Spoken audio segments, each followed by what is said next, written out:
uno, ¿qué es lo que debería buscar en la cárcel? Primero, yo creo que es muy interesante la mirada que cuando uno visite las cárceles pudiera, en la medida de lo posible, hacer estas visitas no solo, sino que con algún tipo de equipo. Por ejemplo, profesionales de la salud, del área de salud mental, para ver las condiciones que se encuentran las personas encarceladas, probablemente con observadores de algún organismo autónomo. Así logramos, por una parte, ser más eficientes en la visita, recibir más datos de la población.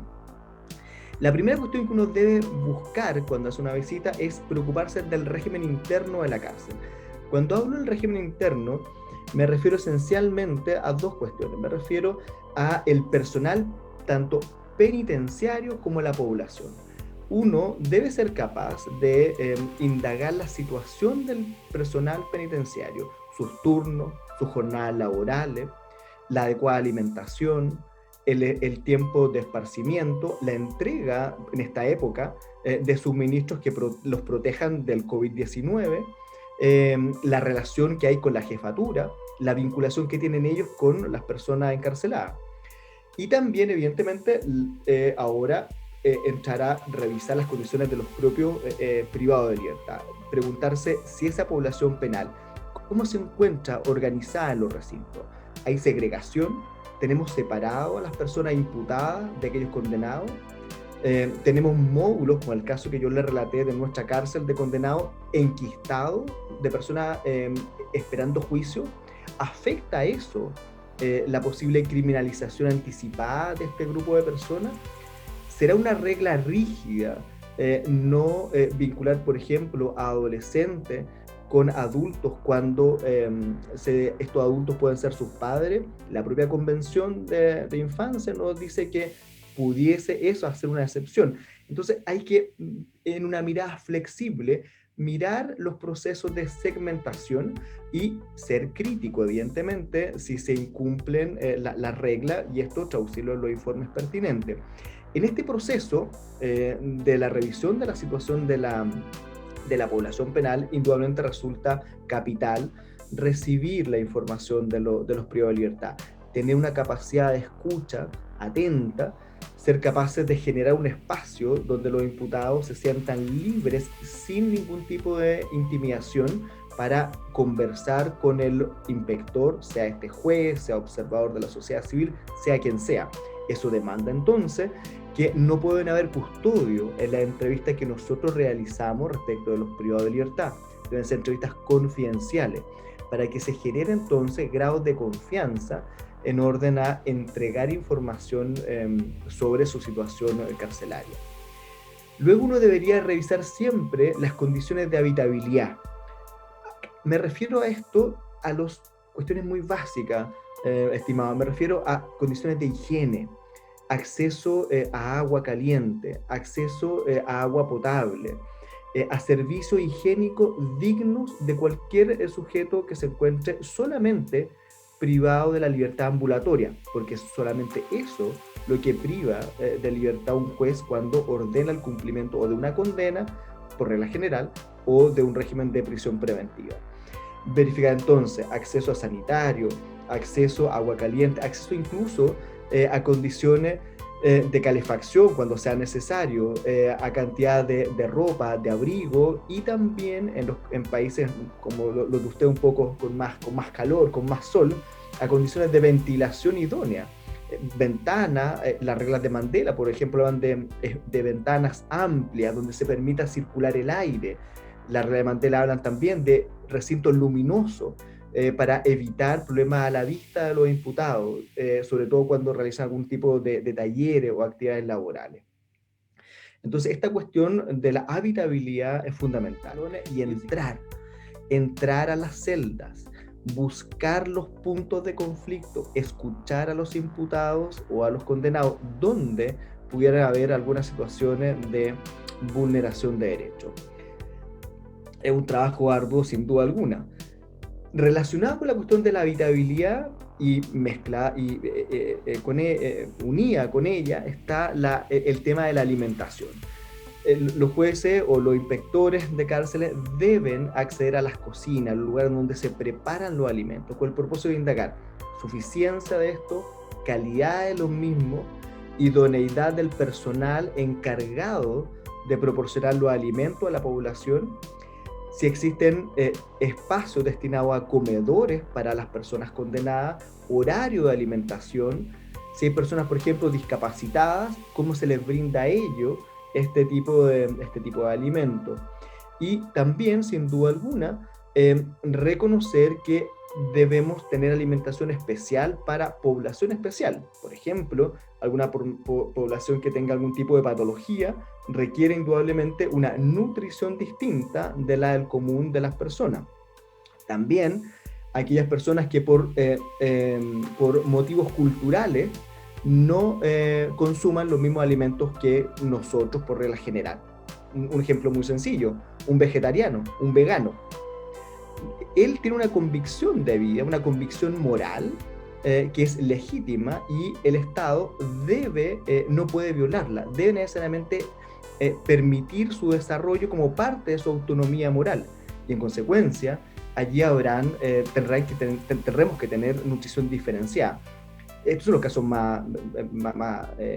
como más habituales. También podríamos imaginar cuestiones vinculadas a temas religiosos, de no comer algún tipo de alimento, algún tipo de carne, ustedes lo sabrán. Unido a esto también como una cuarta área donde uno debe tratar de meter la nariz para buscar algún tipo de problema, o, como dije anteriormente, para relevar incluso buenas prácticas, está la cuestión relacionada con los servicios médicos, el servicio sanitario.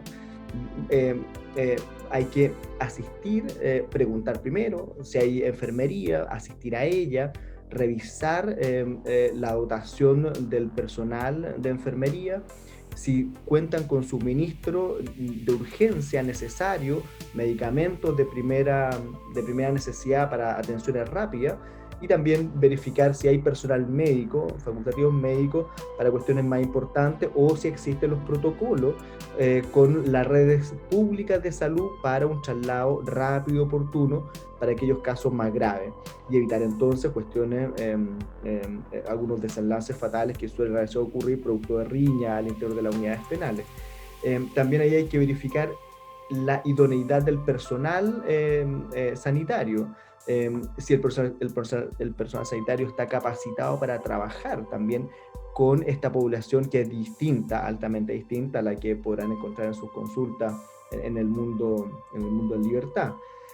Verificar la dotación de medicamentos adecuados, clasificación de personas en relación a patologías que porten, verificar la adherencia de lo interno a los medicamentos que se entregan por los servicios sanitarios, y también preocuparnos que la atención médica sea una atención en confidencialidad respecto a lo que se transmite, y se asegure siempre la privacidad del diagnóstico o de la información que entreguen las personas privadas de libertad.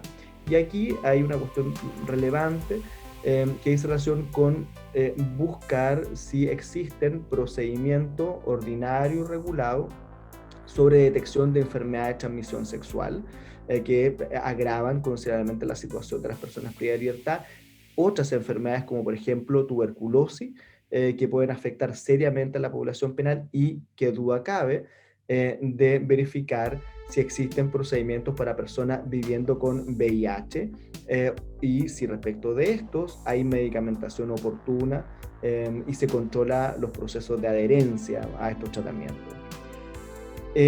Luego de esta cuestión también hay que indagar, como en un quinto punto, la cuestión relacionada con la vinculación de la población penal con el medio externo. ¿Cómo vinculamos a nuestros imputados privados de libertad o a los condenados con el mundo externo? ¿Cuál es el régimen de visita entonces? ¿Y cómo se realizan las visitas? ¿Cómo se realiza el ingreso? Porque acá también resultan afectados por la cuestión carcelaria aquellos que visitan las cárceles. El registro de estas personas, ¿quién lo hace? ¿Lo hacen personas de su mismo género o no? ¿Cómo se verifica el ingreso de niños? ¿Cuán invasivo es y cuán necesario es ese registro invasivo respecto de los visitantes de una unidad penal? Si existen las dependencias adecuadas para que se realice esta visita, con tranquilidad, que permita entonces que los grupos familiares intenten como recomponerse, aunque sea por un instante siquiera, a objeto de generar, intentar una reproducción de las dinámicas que se verificaban en libertad. Revisar si hay acceso o zonas para visitas íntimas, si esas zonas cuentan con la higiene necesaria, si cuentan además con mecanismos destinados a la prevención, por ejemplo, de enfermedades de transmisión sexual o de embarazos no deseados, a través de la entrega de preservativos o de otros mecanismos de anticoncepción. Saber si la población tiene acceso a teléfonos con el propósito de comunicarse con su pariente en el medio libre. Esta cuestión de la visita evidentemente ha resultado muy estresada, prácticamente suprimida en toda nuestra región desde el advenimiento de la pandemia por COVID-19. En el caso chileno, las visitas se encuentran prohibidas desde abril aproximadamente, y tengo entendido que en Honduras pasa lo mismo, y probablemente en los demás países del continente latinoamericano es igual. Y ahí tenemos que, yo creo que sobre el tema de la visita, ahí tenemos que probablemente preguntarnos más adelante, cuando salgamos de la pandemia, si esa fue una buena medida o no. Porque se observó que las visitas podían ser focos de contagio, de transmisión del patógeno desde el mundo exterior a la cárcel. Pero si uno revisa las condiciones carcelarias en que se encuentran los recintos penales, los mismos custodios pueden ser agentes, pueden ser vectores de la transmisión del virus. Entonces necesitábamos, yo creo, en mi opinión, mucho más datos fácticos, mucho más datos empíricos sobre si la prohibición de la visita era un potencial medio de contagio descontrolado del patógeno. Pero bueno, esta es una tesis mía, serán otros los que tendrán que luego escudriñar si existía realmente esta necesidad de la restricción de la visita, como ha ocurrido hasta el día de hoy. Y por último, dentro de qué buscar en la cárcel, como un sexto punto, uno podría hacer referencia al régimen disciplinario. En el régimen disciplinario, indudablemente, hay que revisar no solo el régimen disciplinario regular, es decir, aquello que se encuentra registrado más allá de la conveniencia o no, o del sustento legal o de hecho de la sanción, solamente registrar si están anotados en los libros correspondientes o en los registros computacionales. Pero lo que más acá hay que preocuparse es sobre las sanciones extrarreglamentarias. Aquellas sanciones a las cuales no queda registro en libros o en registros computacionales. Aquellas que son tomadas de facto ante una mala respuesta de un imputado a un custodio, ante el incumplimiento de una obligación, y que ha significado desde poner a hacer ejercicio a un par de internos en un recinto penal, o situarlo a horas inapropiadas para que tomen mucho sol, o en el caso chileno, colocarla en invierno con poca ropa a la intemperie. Esas son formas de castigo no regladas, de las cuales no queda registro, sino que solamente en la memoria de los internos, de tal forma que esta cuestión hay que resolverla con entrevista en confianza, en privacidad, sin la presencia de custodio. Adicionalmente, tenemos que revisar en este ámbito también las llamadas celdas de castigo, o ahora, como se suelen llamar, celdas de aislamiento.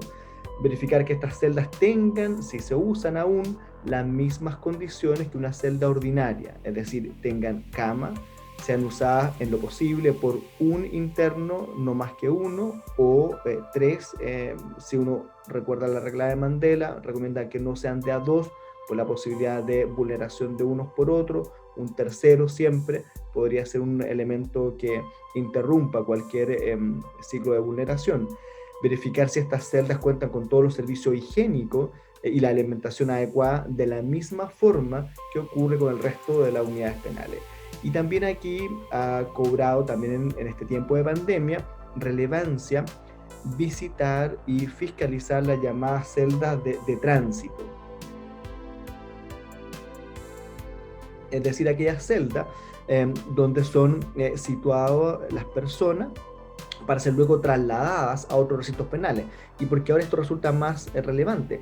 Porque sabemos, al menos en la experiencia chilena, que los sujetos permanecen allí al menos 15 días, que es el tiempo de control para la posible surgimiento de síntomas de COVID-19. Entonces es un tiempo considerable, son 2 semanas para el caso de una persona pueda ser trasladada a otro recinto, que van a permanecer en estas celdas confinados, y lo hacen en grupo bastante relevante de personas.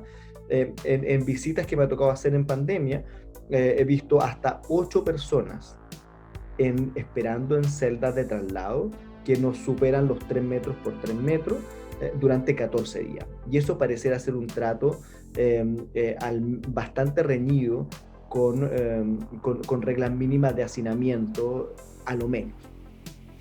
Y por último, uno en esta cuestión del régimen disciplinario debería también revisar la existencia de allanamiento, tanto aquellos programados regularmente por la autoridad carcelaria, como aquellos que se puedan realizar espontáneamente producto de algún incidente en concreto. Y acá nuevamente hay que volver y atender al cruce de la información, aquellos que nos van a relatar lo interno con aquella información que nos va a proporcionar Gendarmería de Chile, y siempre buscar vestigios, buscar algún signo que no haga referencia a algún maltrato físico. Por eso entonces es importante que estas visitas sean multidisciplinarias, en lo posible acompañados con grupos de personal sanitario. En pandemia, un ejemplo, el Instituto Nacional de Derechos Humanos chileno siempre realizó sus visitas con personal del colegio médico, de tal forma que había una dupla muy eficiente, uno en la búsqueda de la infracción de la regla y el otro en tratar de encontrar si producto de esa infracción reglamentaria habían vestigios que podrían servir de indicios para construir entonces la tesis de la vulneración que sostenía el imputado. Y eso se hizo con bastante regularidad en todas las visitas del Instituto Nacional de Derechos Humanos chileno, al menos durante todo el año pasado, que fueron los tiempos más crudos de la pandemia en nuestro país. Eso en torno a lo que uno debería poner atención y buscar en una visita de cárcel.